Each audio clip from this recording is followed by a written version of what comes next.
নমস্কার, নবীন ত্রিপুরার বাংলা সংবাদে আপনাদের স্বাগত। আপনাদের সাথে আমি মোনালি। সংবাদের শুরুতে দেখে নিন আজকের দিনের বিশেষ বিশেষ সংবাদের এক ঝলক। উদয়পুর রেল স্টেশন থেকে শুকনো গাঁজা সহ আটক এক। শান্তির বাজারে এক নেশাখোরকে আটক করে পুলিশ। 5 দফা দাবিতে সিপাহীজলা জেলা শাসকের কাছে নাগরিক অধিকার মঞ্চের ডেপুটেশন। কলঙ্কিত ঘটনার সাক্ষী হলো চুরিলামবাসী। ছেলের বন্ধুর সাথে অবৈধ সম্পর্কের জেরে আত্মঘাতী এক যুবক। কল্যাণনগরে গাঁজা বোঝাই অটোরিকশা সহ আটক এক।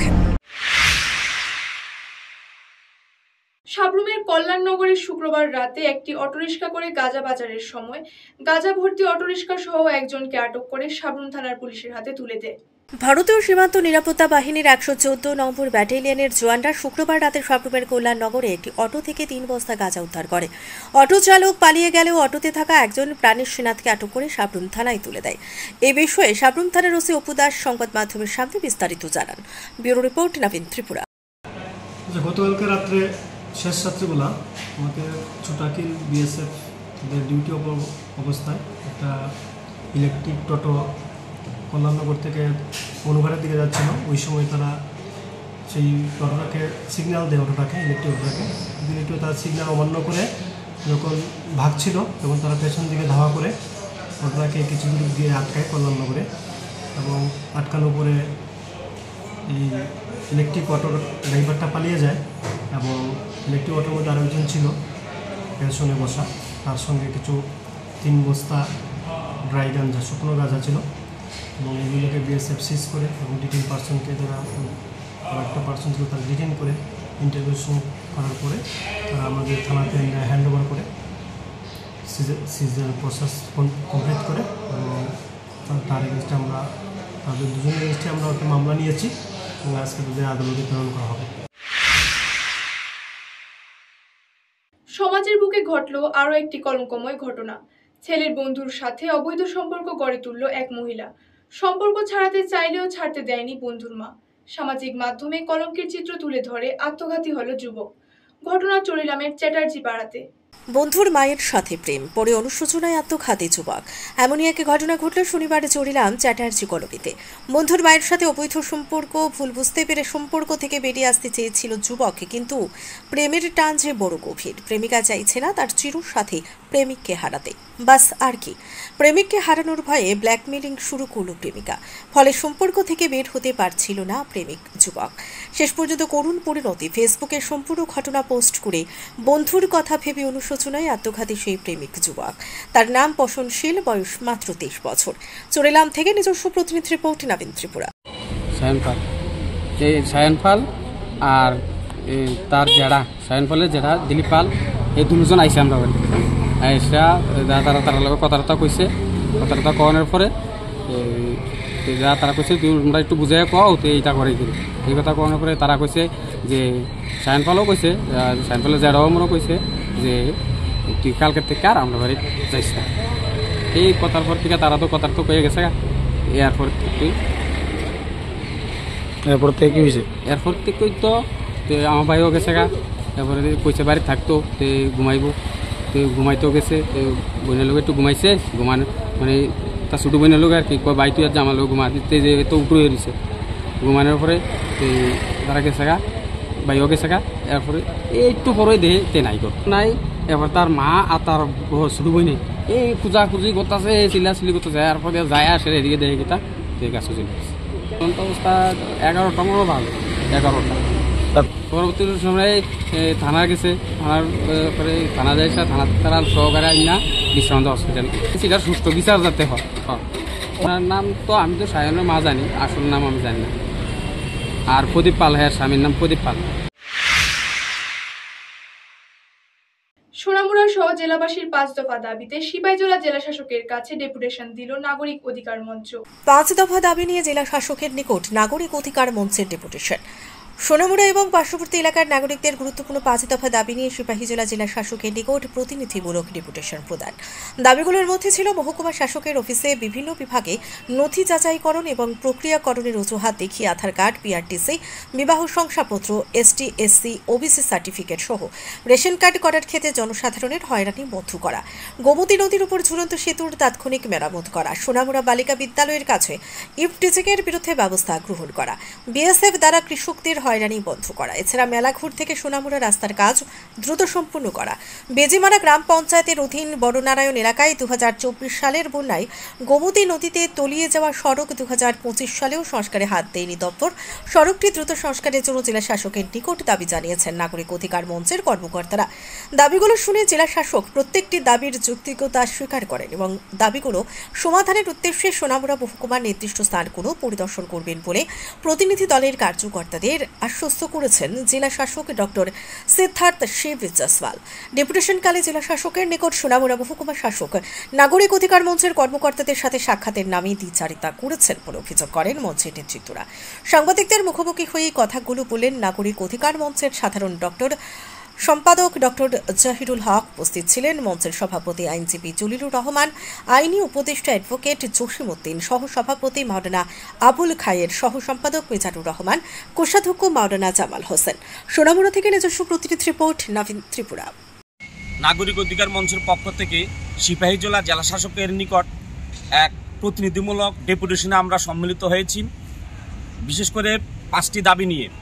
আজকের দাবিগুলির মধ্যে অন্যতম দাবি ছিল মহকুমা শাসক অফিসে, আমাদের সোনামুড়া মহকুমা শাসক অফিসে বিভিন্ন কাগজপত্র নিয়ে সাধারণ মানুষকে হয়রানি করছে, বিশেষ করে পিআরটিসি, আধার কার্ড বা অন্যান্য মেরিট সার্টিফিকেট, অন্যান্য কাগজপত্র, সিওএসটি, ওবিসি, বিভিন্ন কাগজপত্র নিয়ে মানুষ হয়রানি হচ্ছে। হয়রানি বন্ধর দাবি নিয়ে আমরা এসেছি। আমাদের দ্বিতীয় দাবি হচ্ছে সোনামুড়া মহকুমার মধ্যে সোনামুড়া শহরের সাথে সংযুক্তকারী একটা ঝুলন্ত ব্রিজ আছে, সেই ঝুলন্ত ব্রিজের করুণ পরিণতি এবং ঝুঁকিপূর্ণ অবস্থায় যে কোনো সময় বড় ধরনের অঘটন ঘটে যেতে পারে, সেই ব্রিজকে অবিলম্বে মেরামতের দাবি নিয়ে আমরা এসেছি। আমাদের তৃতীয় দাবি হচ্ছে আমাদের সোনামুড়া মহকুমায় বিশেষ করে টাউনের 3টা স্কুল আছে, এই 3টা গার্লস স্কুল এবং মডেল স্কুল এবং এনসি স্কুল। এই 3টে স্কুলের ছাত্রীদের কিছু বকাটে যুবকরা ইফটিজিং করে বিভিন্ন সময়, সেই ইফটিজিং বন্ধের দাবিতে আমরা জেলা শাসকের নিকট এসেছি। আমাদের চতুর্থ দাবি হচ্ছে এই বিশেষ করে এই যেখানে কাঁটাতারের সীমান্তে কাঁটাতারে বেড়া আছে, কাঁটাতারের যে 150 মিটারের ভিতরে যেসব জায়গা জমিন আছে, সেই জায়গা জমিনে যেতে সাধারণ মানুষকে বিএসএফ। শাসক দলের পরিচয় দিয়ে শান্তির বাজারে অশান্তি চালাচ্ছেন নেশায় এক যুবক। শুক্রবার রাতে আটক হলো পুলিশের কাছে। তাণ্ডবের সংবাদ গ্রহণ করতে গিয়ে হুমকির মুখে পড়ল সাংবাদিক। শান্তিরবাজার শহরের আমটেলা এলাকার বাসিন্দা উত্তম দাস প্রতিনিয়ত ব্রাউন সুগার সহ বিভিন্ন প্রকারের নেশা সামগ্রী পান করে বিভিন্ন জায়গায় তাণ্ডব চালায় বলে অভিযোগ। উত্তম দাসের নেশার রমরমা ব্যবসায়ী শান্তিরবাজারের যুব সমাজ ধ্বংসের মুখে। উত্তম দাস প্রতিনিয়ত ব্রাউন সুগার সহ বিভিন্ন নেশা পান করে শাসক দলের নাম ভাঙিয়ে তাণ্ডব চালায় বলে অভিযোগ। পার্টির কোনো দায়িত্বে নেই সে বামেদের সমর্থন করে শাসক দলকে বদনাম করতে প্রতিনিয়ত কাজ করে যাচ্ছে। বামেদের ছত্রছায়া থেকে নিজেকে শাসক দলের লোক বলে শান্তির বাজারের শান্তি শৃঙ্খলা নষ্ট করার প্রয়াস চালিয়ে যাচ্ছে উত্তম দাস নামের এই যুবক। শুক্রবার রাতে নেশা সামগ্রী পান করে শান্তির বাজার এলাকায় তাণ্ডব চালায় সে। উত্তম দাসের এই ধরনের তাণ্ডবের খবর সংগ্রহ করতে গেলে সাংবাদিকদের বিভিন্ন প্রকারের ধমকি দেয়। পরবর্তীকালে ঘটনার খবর পেয়ে ঘটনাস্থলে উপস্থিত হয় শান্তির বাজার থানার পুলিশ ঘটনাস্থলে পৌঁছে উত্তম দাসকে শান্তির বাজার থানায় নিয়ে যায়। শান্তির বাজার থেকে নিজস্ব প্রতিনিধি রিপোর্ট, নবীন ত্রিপুরা। কাঞ্চনজঙ্ঘা এক্সপ্রেসে করে গাঁজা পাচার করতে গিয়ে উদয়পুর স্টেশনে প্রায় 20 কেজি শুকনো গাঁজা সহ গ্রেপ্তার হলো একজন। আটক করা হলো গাঁজা বাহনের গাড়ি। উদয়পুর রেল স্টেশন প্রতিনিয়ত অবৈধ ব্যবসার কাজে ব্যবহৃত হচ্ছে দূরপাল্লার কাঞ্চনজঙ্ঘা এক্সপ্রেসকে ব্যবহার করে। শুক্রবার রাত 8:30 নাগাদ কাঞ্চনজঙ্ঘা এক্সপ্রেস গাঁজা পাচার করতে গিয়ে বোলেরো গাড়ি সহ গাড়ির মালিক রাকেশ দাসকে 19 কেজি 270 গ্রাম গাঁজা তার কাছ থেকে বাজেয়াপ্ত করে। জানা যায় রাকেশ দাসের বাড়ি উদয়পুর মহকুমার অন্তর্গত পালাটানা গ্রাম পঞ্চায়েতের 6 নম্বর পাড়ে। ঘটনার বিবরণে জানা যায় TR01Y1792 নম্বরের বোলেরো গাড়ি নিয়ে বৈষ্ণবী চর রেল ব্রিজের কাছ থেকে গাড়ি চালক রাকেশ দাস এক অটো রিক্সার যাত্রী থেকে এই প্যাকেট বন্দি গাঁজাগুলো নিয়ে নেয়। রাকেশ সাংবাদিকদের জানায় এই গাঁজাগুলো যদি রেলের মধ্যে উঠিয়ে দেওয়া হয় তাহলে 100 টাকা দেওয়া হবে তাকে, কিন্তু রাকেশ তখন ওই ব্যাগগুলোর মধ্যে কি রয়েছে তা জানতে পারেনি বলে জানায়। পরবর্তীতে রেল পুলিশের সন্দেহ হওয়ায় তাকে জিজ্ঞাসাবাদ করার সময় সে পালিয়ে যাওয়ার চেষ্টা করে। উদয়পুর রেল স্টেশনে থাকা অন্যান্য রেল পুলিশ কর্মীরা তখনই তাকে ধরে ফেলে। খবর দেয় উদয়পুর মহকুমা পুলিশ আধিকারিককে। পরে রাধাকিশোরপুর থানার পুলিশ ও মহকুমা পুলিশ আধিকারিক নির্মাণ দাস উদয়পুর রেল স্টেশনে পৌঁছে গাঁজা পাচারে অভিযুক্ত রাকেশ দাসকে গ্রেফতার করে রাধাকিশোরপুর থানায় নিয়ে যায়। উদয়পুর রেল স্টেশনে কলকাতা থেকে আগত কাঞ্চনজঙ্ঘা এক্সপ্রেস রেলে এই ধরনের গাঁজা পাচারকে কেন্দ্র করে রীতিমতো চাঞ্চল্য দেখা দেয় শুক্রবার সন্ধ্যা রাতে।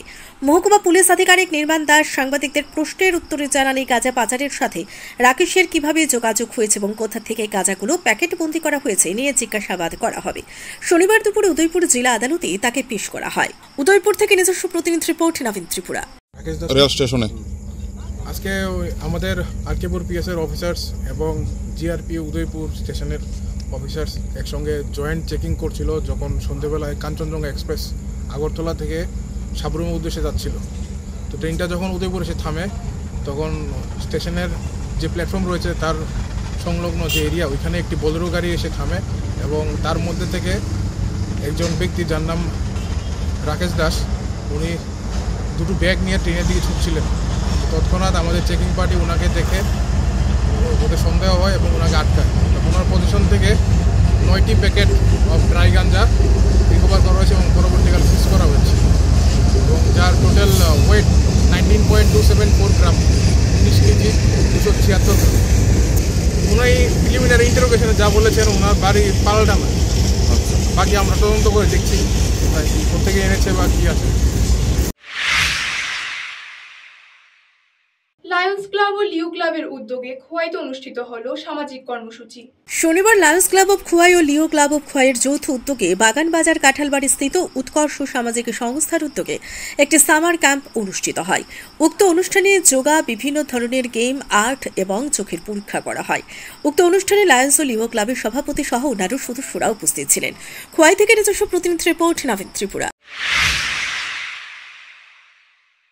এখনকার মতো বাংলার সংবাদ এই পর্যন্ত। পরবর্তী সংবাদ দেখার আমন্ত্রণ জানিয়ে বিদায় নিচ্ছি। মনে রাখবেন, আমরা সজাগ 24 ঘন্টা আপনাদের পাশে।